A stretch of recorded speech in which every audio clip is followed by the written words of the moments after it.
They'd be strolling across a field in virtual reality talking about what was happening with the girlfriend or the boyfriend or how you're looking after your kids. And, oh, hang on a second. Well, 1 minute we're talking about masking fluid, and the next it's like, so what are your dreams? And What are you doing? Stop that. Wind back, because these are normal people. In the room, 52 Jokers Wild. this is episode 75. Don't give a we've date. No, we're not giving a date. No, it's all right. It's episode 75. We're reaching a milestone. It also happens to be, unfortunately, the week that we lose Dylan. And we've got Dylan on the show for the very first time. We managed to get him in here to see if he can cope with us two having a bit of a natter and a banter, as though we're lads down the pub having a drink. And I don't drink, I just drink orange juice. I'm boring, but there you go. That's the way it is. And what we thought we'd do is... Designated driver, that's it. Designated driver. I'm always a designated driver. I've got used to it. It's been inbred in me now, sort of thing. So my wife's happy with that kind of thing. So what we thought we'd try and do then is that normally we have a few key words and we would try and see what would come out of those kind of conversations. And we get little things that spark off kind of thing. Like I've got something here, it just says art masking fluid. I don't know what you think about art masking fluid there, Garvin. It's just a bit of a random thing I've just picked up for watercolour. It's probably a load of You really nonsense, are but going random.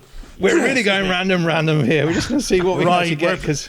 We're playing Because we've just masked out Dylan's background with the green screen effect that we've applied, so we can You're try and just get. So playing there's a lucky there's a dip link. with the universe there. I honestly thought you'd have some idea of randomness with a certain amount of control.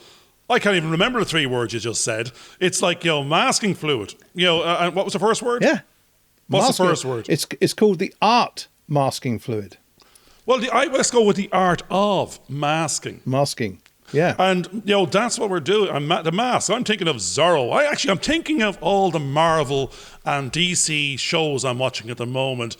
And my daughter loves them. And I'm just sitting there going, well, here's the Flash again. He's going to run fast. We're 97 episodes in. And whatever he has to do, running fast is going to solve the problem. And they come up with astrophysics and multiverse this and nuclear detonation anytime soon, and if he runs fast, can solve the problem. Actually, if he can run fast in his red leotard with his mask on, he can solve the problem. Now, what's even better is it reminded me of the early days of Superman and Clark Kent, and he's working in the office, and he takes his glasses off. He's Superman. He puts them back on. No one has a bloody clue who it is. I've never seen such nonsense in my life. And the same with all the DC characters. They're wearing a Halloween mask. They're Zorro, and I don't know who it is, and they're a foot and a half away from me.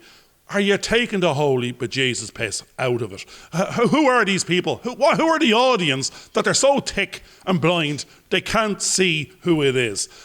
Is it that? So I don't like and I don't believe that simple little mask disguises all. But if it is that, I think we should get a pair of masks. And that's what we should do. And that's what we're going to do going forward. We're going to disguise who we are. We're going to enter the DC Marvel multiverse.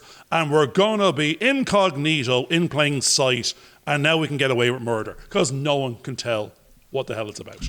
Right, back to The you. interesting thing there is we watched a TV show or a documentary on Netflix called Code Biased. And there was a young African-American girl who was going in to do a PhD. And she was really fascinated with facial recognition software. And so she started trying to do some experiments in the software didn't seem to recognize. And she went, oh, for goodness sake, what was going on here? What's the problem? And she had one of those kind of... little white mask, the kind of, well, I don't know, forget the character that is, but it's just a white mask with eyes cut out, just plain blank, nothing. She put it on and it recognized her straight away. It recognized there was a face in front of it. And she took it off and it just went, there's no faces here. And it just kind of indicated the bias that were going on that some of the software won't recognize. And I think we've been talking about AI and all that. We love our sci-fi. Dylan, do you love sci-fi? We haven't really asked you that much, but do you like the sci-fi stuff? What sort of sci-fi would you watch if you watch sci-fi?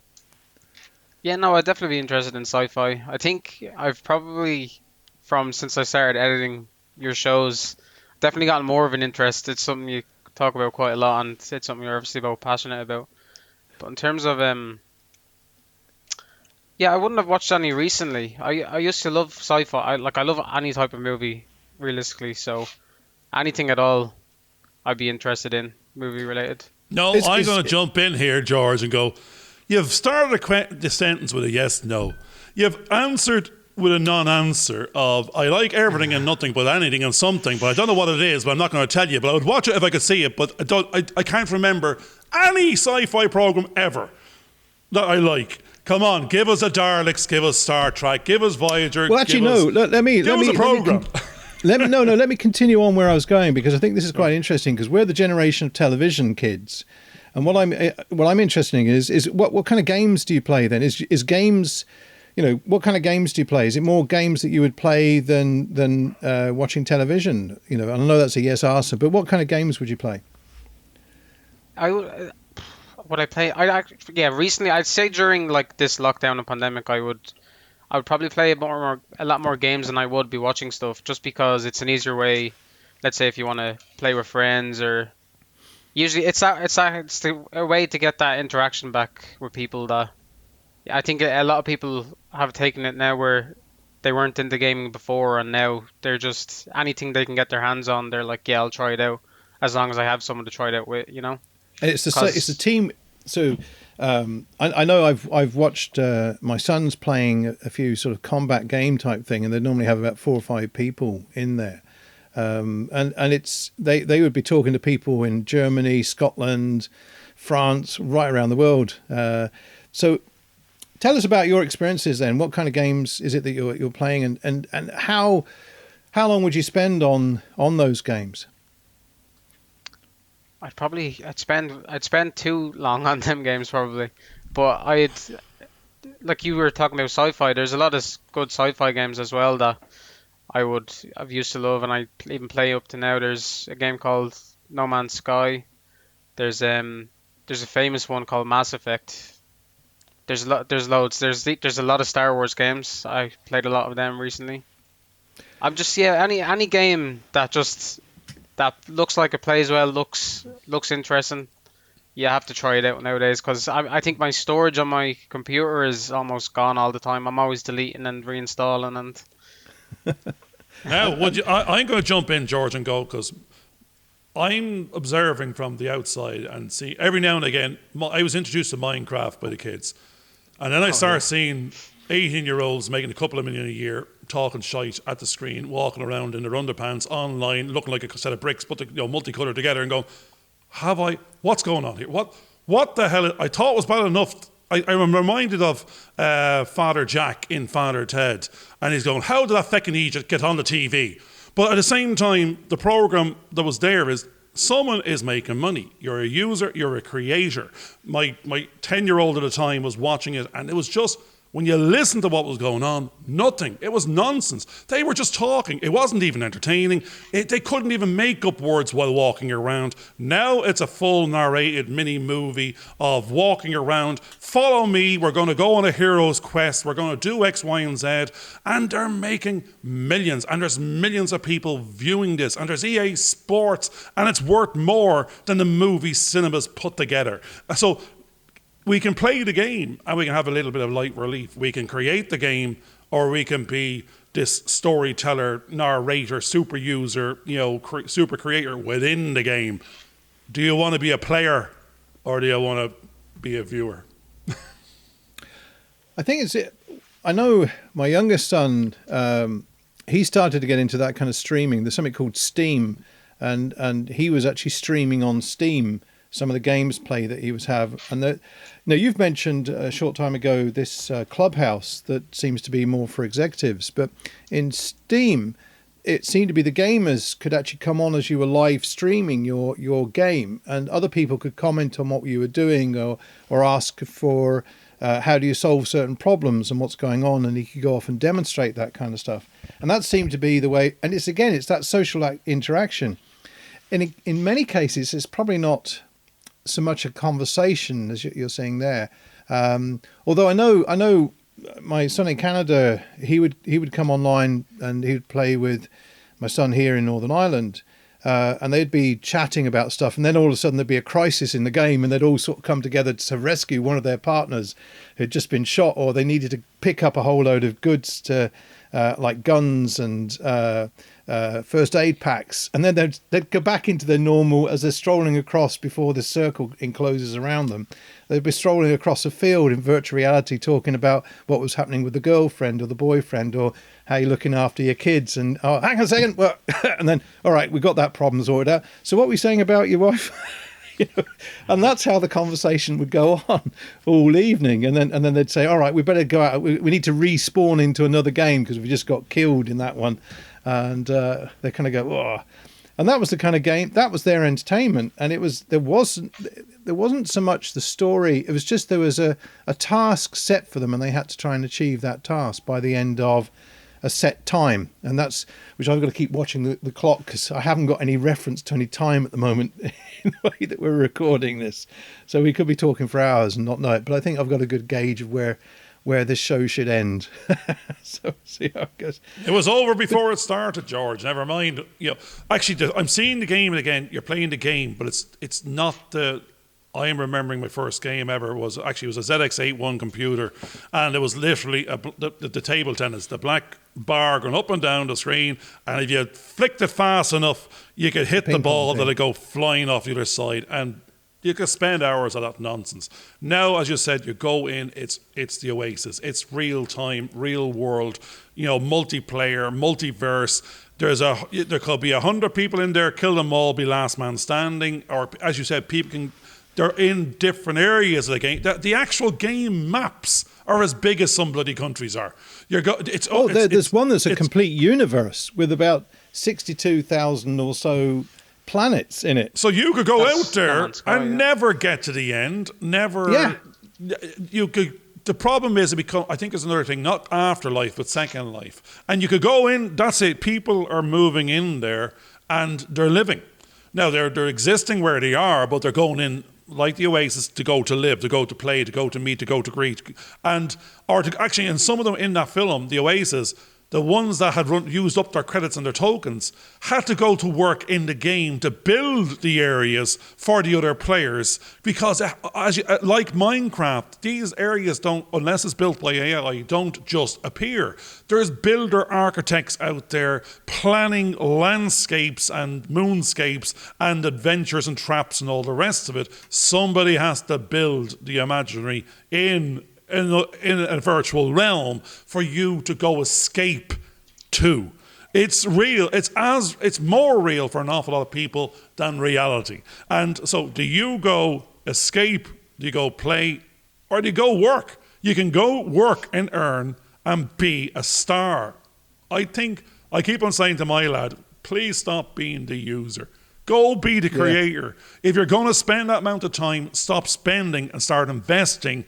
And now there are ways of monetizing that I would advise as a business person, if you're going to do it, look to be the player in the sense of be the player and win and earn and be the showman, as opposed to pressing little buttons and getting blown up. Well, the interesting thing is that what you're talking about is another hierarchy that's being set up, and it replicates the real world extremely so, because you've got the same kind of issues and the same problems. That there are some that have more and there's some that have less, and there was a kind of curve that you get. That if you're on the rise, you could be earning more and more and more, but if you suddenly join in the whole system on the downside, you're basically, it's going to flatline at a certain point, and you'll never generate any income from that kind of thing. But it is.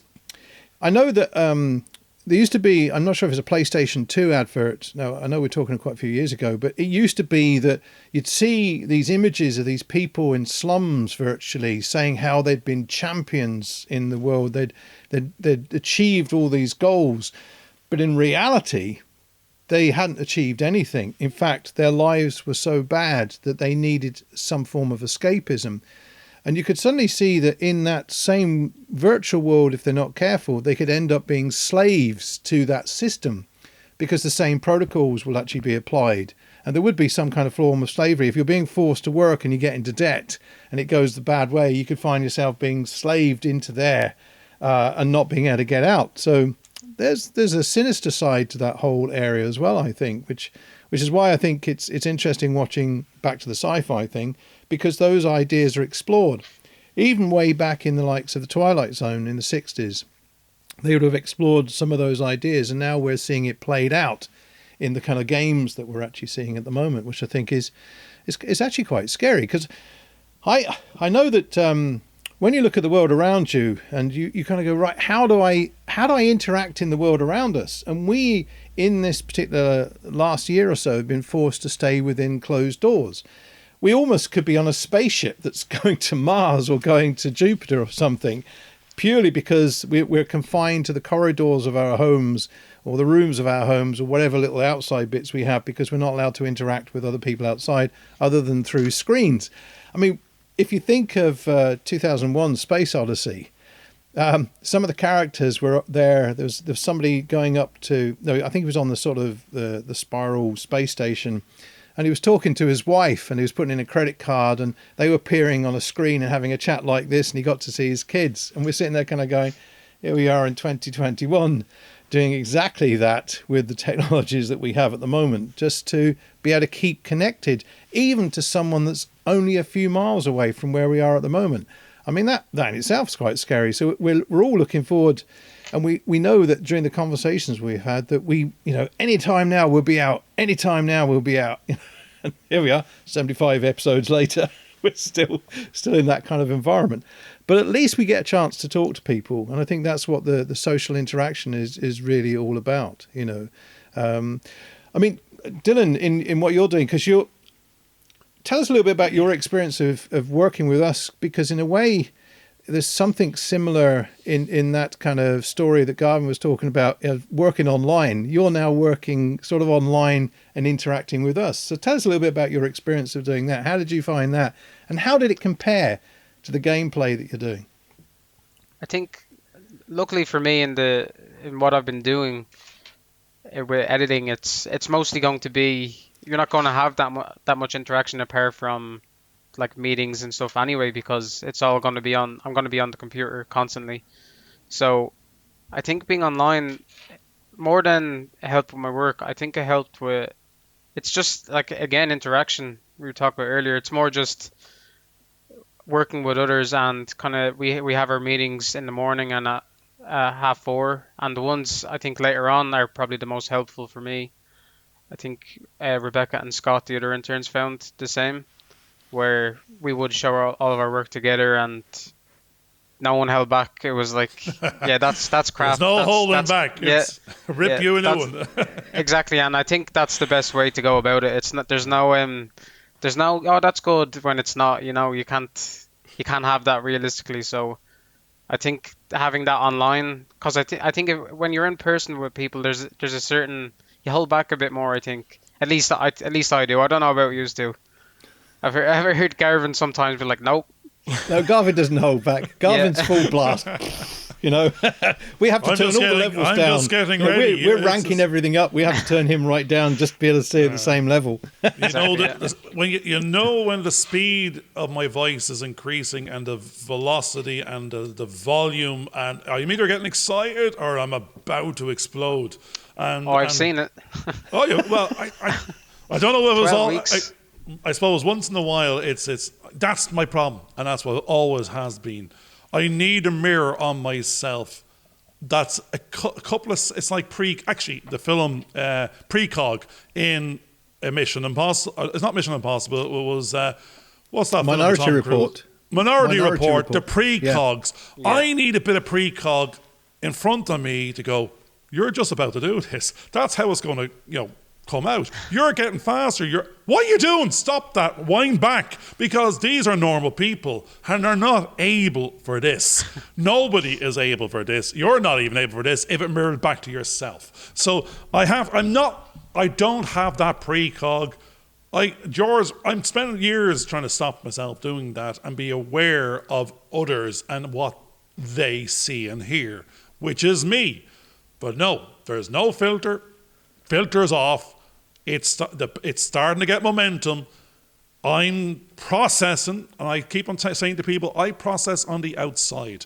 I'm arriving at what it is I'm trying to say. I don't know what it is at the beginning, but I just chucked a couple of sentences out there to start to get me going. And I will get to the answer. And the poor interns and George have witnessed this on a daily basis. I'm shutting in when I'm ready. I'm throwing the coal on that steam engine that George talks about, and then when I get to that level of steam, I do the Back to the Future, and it sort of takes off at warp power. It just went from steam to warp factor 5. People on the outside that are not close to the inner circle are going, what the hell is going on over there? There's someone screaming their head off at 90 miles an hour at these poor people, and they're frightened. They're like bunny rabbits in the headlights around them. They're not even talking. Some of them are shaking. I think some of them wet themselves. And then they'll run away afterwards, or there'll be a little, beep out with them or something. But they won't answer back because that could set them off on another one. I don't learn as much as I could learn if I just threw out open-ended questions, maybe get an answer. No. Still not doing it, still can't do it. And I'm frightening the bejesus out of people left, right and centre. And I don't think I'm going to change anytime soon. I haven't learnt my lesson. I can't. Well, the interesting thing is that every time we switch on the record button on these cameras, you slow down. You slow down to a real good, gentle place. And your words, people actually listen. They're kind of going, oh, I can listen. What people? What users are we talking about, George? You're working in precog space. You must be working 3 years from now going, yep, these people are listening and going, I can't even find them. I think they will be. They'll be. They'll be out there soon enough. But we are slowing down, which I think is really good. Whereas I noticed that in some of the meetings that we've had, you do go very, very, very fast and people can't quite sort of jump in. But in these sessions, you've slowed down even more so than when we have our normal kind of 4:30 little sessions. And I think that's pretty good, because then the audience, when we do build it up, and they will get there, get to see that other side of you that they haven't had a chance to get yet. So maybe what we should do is switch on your recording. The weird thing is, I'm not watching. We keep on saying we might go into TikTok. We probably will at some stage. We have to figure out the how and what the look and the feel is. But the little snippets that sneak into my streaming on my phone they might be Bitcoin things and like Jordan Peterson's giving a talk, but the Jordan Peterson stuff is snips from the past, and it's just maybe a lecture he gave, and it's cut down to 15 seconds, 30 seconds of something, and it's a soundbite.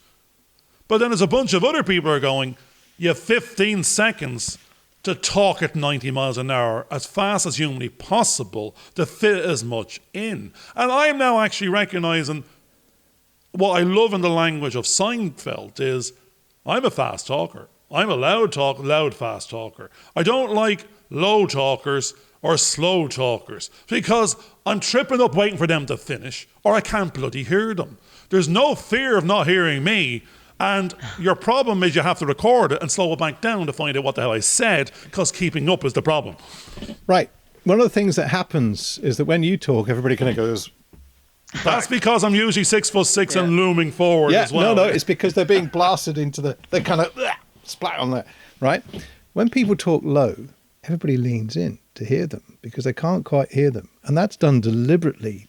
And it keeps them, most people when they're actually listening do actually go in. I'm going, what are these? I can't hear you. People. What are you saying? Speak up. Enunciate to the back of the hall. There's an audience. It just happens to be not in the room. It's on the planet. It's listening. That you keep on saying, get that sound right.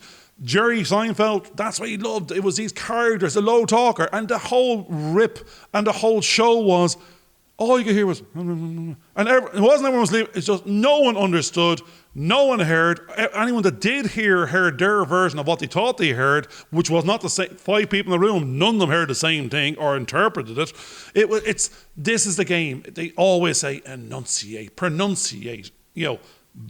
Bring everyone in. It's not go down, because I was always tall at the discos. So chatting up the girls at discos is I had a bunch of 5'5" mates. I was the albino basketball player in plain sight, and I had to bring the conversation up to me because otherwise it was 6 heads and I was left out. If the girls were down there with the boys, then I had to break in, raise the volume, fast talk, entertain, rip them a new one, separate them, and then take control of who gets what girl, who goes dancing.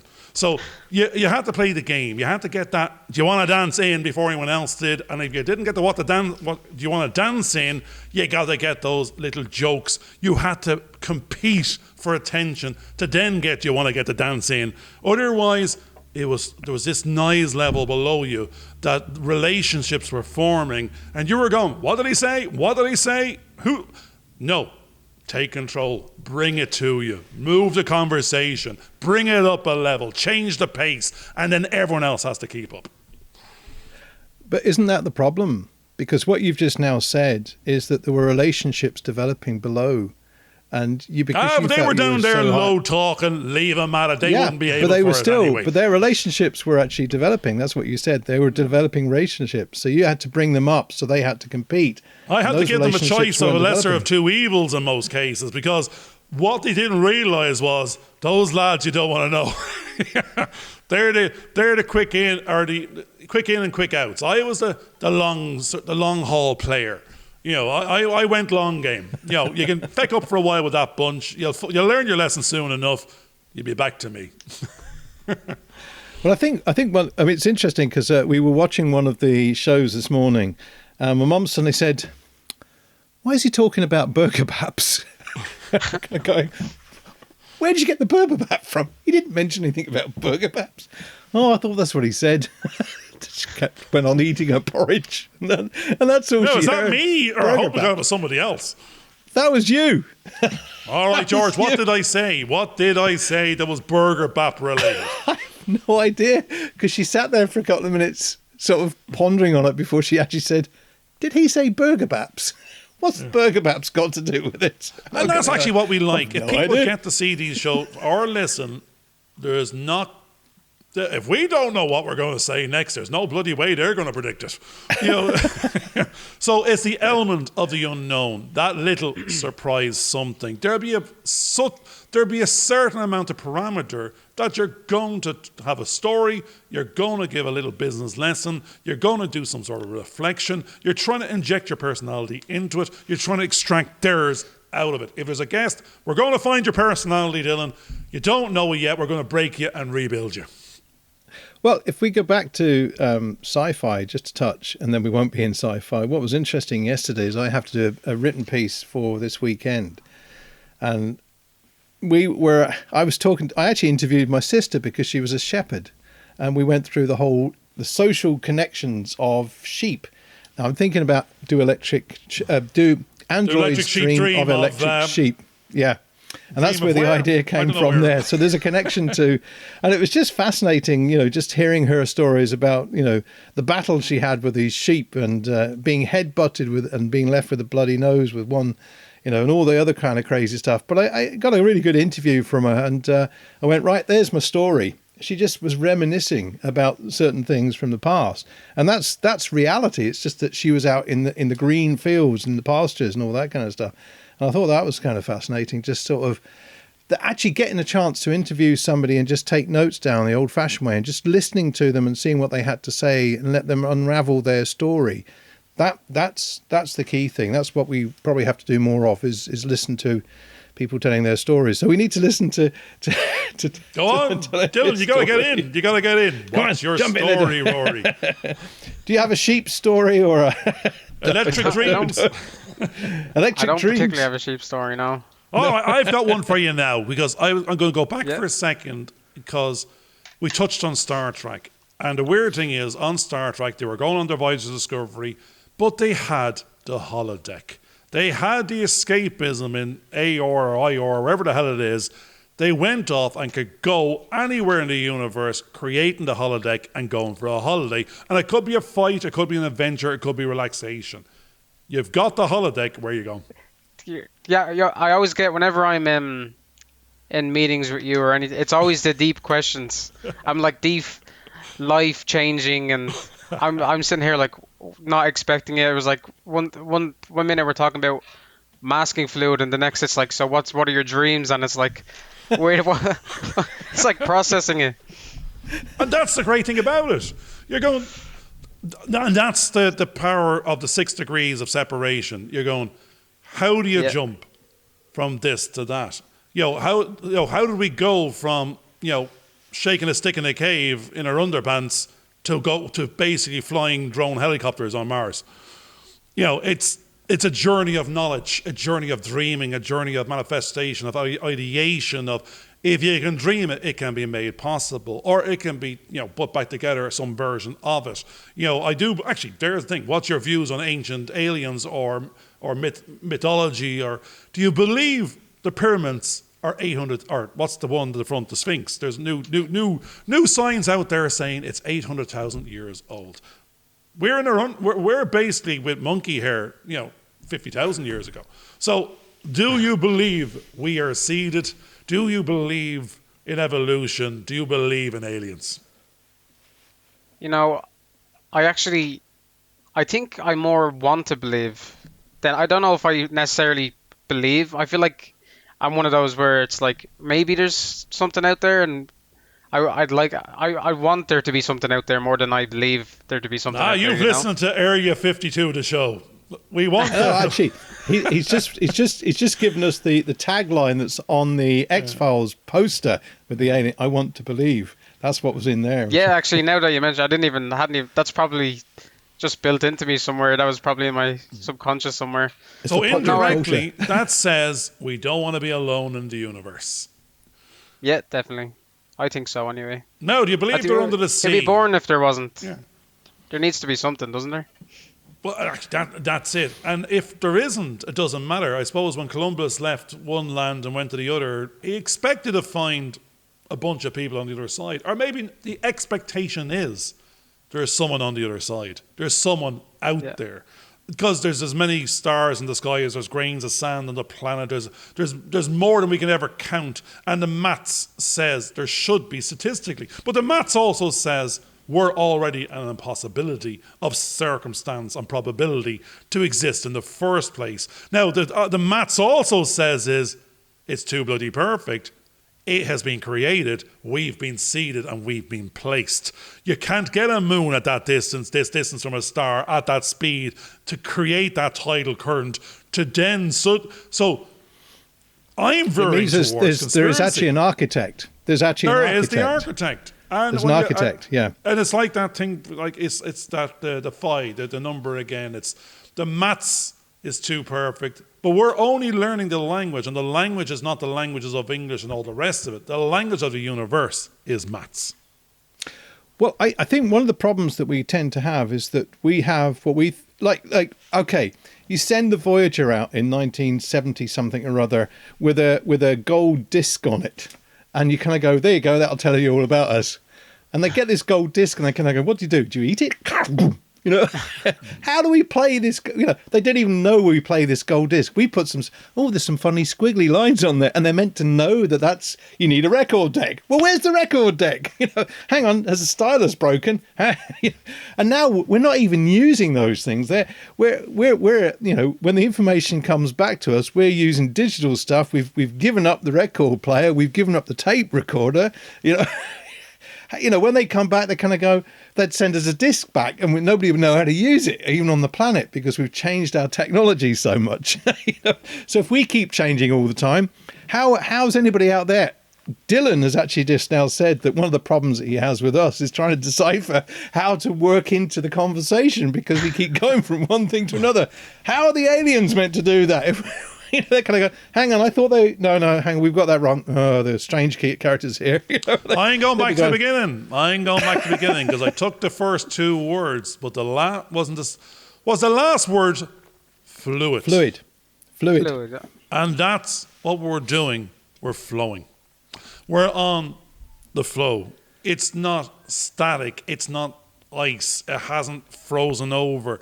We're going with the flow, and we're seeing where it goes. We're fluid in thought, and that's the whole, you know, it's fluid. We don't want a conversation that's structured and stale and staid, and because that is the interview. There's your question, there's your answer. Yes, no, gone, over. We're meant to be leading all interviews with open, closed questions, but if you don't take the hook, it goes back to closed again. Your first few answers to us was, I know you answered the question, but you were a fantastic politician. You answered it, but didn't say anything. That's funny. I actually hate politics, though. I Well, you better make a good one. snap out of that. I better snap out of that. No, because I remember you asked me about sci-fi movies, and I like obviously I know a lot of sci-fi movies. Like I would have your Blade Runners and all. I would have been a massive fan of, and I use love Star Trek. I haven't watched a lot of it. I've only watched I think one or two of the movies back in the day, but yeah, that's something I think you're even watching. I think there's a program now, isn't there? That you're No, you see, were the both watching. gas thing is for Star Trek for us was literally the journey of 1965. technology. Because Yeah. we're actually on a journey of self-fulfillment from the early Star Treks, which introduced the mobile phone, the medical scanner, nanotechnology, biotechnology, the holodeck, AR, IR. You got to go back to I think it's the late 60s. It might be 65 to 68. Right. I think When it you was, watch it with technology in mind and see what they're doing. Because literally, I don't think there's a piece on it that hasn't self-fulfilled. Yeah, they're even trying to do the transporter to And that's what they're saying. The matter journey from for one place to another. instantaneous travel that's the thing. No, the beam. If you watch the carbon, what's that film again? Alter carbon. The concept is we've got data centers, and we had it in a lot of our shows going. The beam me up and beam me down is there. It's just not beaming up and down matter. It's beaming up and down the ones and zeros that make up intelligence, who you are, brain waves. It's beaming video up and down. It's beaming. If we captured who we are in terms of our, and there's a lot of films out there, but they're now saying that journey is happening. We can get a plug in and we can move things around. They get Elon Musk has a monkey playing tennis or something at the moment, but using their mind and the plug-in tech to move objects. If you beam up and beam down the intelligence and capability, you can move it into a clone, or you can move it into a 3D print of something, or maybe a robot that you build that can move. Because we can move robotic parts at a distance from here. If you got that monkey to move the Mars rover, he can do it if he has the right plug-in. So therefore, we're the monkeys moving objects at a billion miles away, via the waves being beamed up and down. We're just not that matter effect yet. They're working on that. But maybe the matter doesn't matter anymore, because every alien movie out there was about the mind and not the body. So you're on that journey. Go see Star Trek. Go learn a few things, because Elon Musk and the boys are they're naming that ship Enterprise when it happens. They're going there. I think one of the things that we're all talking about materialistic aspects, and nobody's actually talked about the kind of spiritual side of it, because there is a spiritual element also within the sci-fi stuff that's being there. And quite often it's because we are so stuck in this material world. We have to see it, we have to feel it, we have to, before we believe it. We miss out on the possibility that they're actually here, kind of shouting at us, kind of going, "George, I'm here. Will you just turn around and have a conversation with me? George, come on. For goodness sake, And that's probably what the problem is that they're actually here talking to us, and they can't get us to respond to them because we haven't got the facilities to be able to recognise. The thing here is, George, they could be doing little jiggy dances on TikTok and we wouldn't have a bloody notion, because we can't tell the difference between the human race and that bunch now, and they'd have to step their game up a bit just to be seen and heard now on our media. That's the craziness of it. You were a grey, you were a lizard, you were something else. You wouldn't blink twice if you walked down the street in a chicken outfit in this planet now. We've been dumbed down and made immune to, you're going to have, alien, you're going to have to step up your game. Ripley has sliced and diced you all a new one through Aliens 1 to 5. Predator, my daughter could kick the holy bejesus out of that. They gotta be more armed coming forward for the likes of us, because we've thought of every bloody possibility they could ever come up with and dress up with, from robot to you know what. If they turn up half naked, grey or otherwise, we're just gonna smack them over, get on the ship and go ourselves. They gotta step up a game. The robotic dogs, Boston Scientific and that one there, no. Yeah, even the Daleks, when we were looking on the good old day, it was a dustbin with a couple of sticks sticking out the side on a row on wheels. Now later on they copped on and took the wheels away and said they could float. So that gave them a little bit more like believability, because otherwise you run up behind them, just tip the bins. Every little Anton, Mikko, Janko I ever grew up with as the lads, we used to go around knocking down bins, and you're going. A couple of Daleks made an appearance near us, so you'd have them turned over in the morning, you'd have opened up the tin can, and you would have chucked them out into the bin and got inside yourself and went off, we are the Daleks, and you're having a bit of crack. Step up your game, aliens. Though. We're well prepared. Yeah, I think that's the difference between us in the West. We feel that we have to get tin cans all around us, even spaceships. But if you look at the Eastern TV series, they're quite often the opposite. There's an entity that comes that can materialize in front of you and do all kinds of stuff and then vanish before your eyes, whereas we still have to have the tin can before we can actually do that and try and turn it into a robot. And they're kind of going, you don't need robots where we come from. So, well, there you go. Will it be a ship that arrives, or is it going to be, why would you bother with a ship if you have the full space to instantaneously travel between multiverses? You don't need a fucking ship. If you can do that, you just pop yourself in and back out the other side, because mixing metal and matter is going to be a bit more complicated than not. But the science that you're starting to see now is indicating it's more likely to be that, the multiverse type idea and flipping from one thing to another, than it is massive great big spaceships going between different planets the way that we keep thinking. We're still thinking about the lorry loads of stuff, and we just have to turn them into spaceships to get to the next asteroid so we can mine the thing. And maybe that's all the wrong thing. We should be thinking about something totally different. We are probably getting to the end of this show, so we probably have to wrap it all up now and draw it to some kind of conclusion. So we started off with art masking fluid, which kind of led us on to the kind of green screen effect and into sci-fi.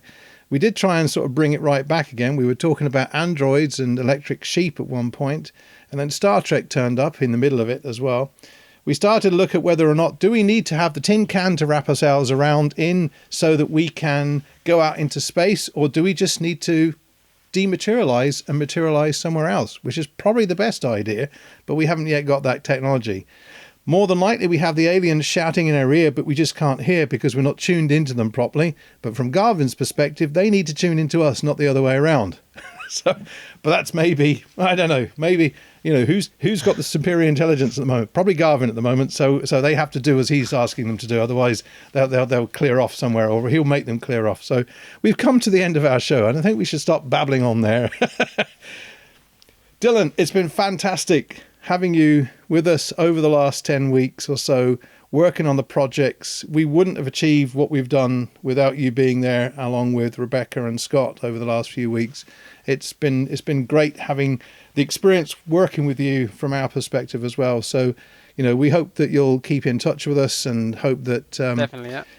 We'll somewhere along the line our paths will all cross, and we'll be making films or doing something in a kind of creative world together, digitally, which I think would be fantastic. So, Garvin, would you like to say a few words just before we close the show? I'm going to just chuck in, do electric sheep dream? Yes, they bloody do. They have nightmares, and that's what they know what's coming down the line. So I'm no sheep.